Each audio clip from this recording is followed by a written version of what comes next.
Hi guys, welcome back to our channel Stuff About Tutorial. In this tutorial we will discuss notifications on Freelancer.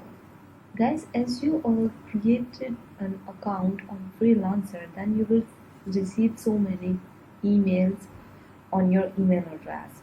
And you will get so many notifications as well. So if you missed any notification, then how will you check your notifications on Freelancer? So guys, for the check notifications, you have to go on Freelancer.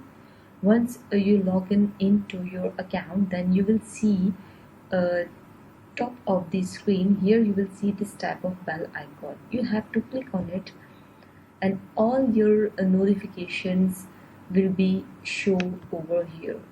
If you missed any of important notification related to your project, your job, your client, and payment, all the activities you do on Freelancer, then you can check all your notifications over here in this bell icon button.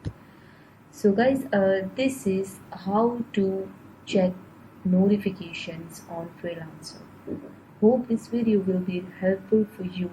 Thanks for watching. See you in the next one.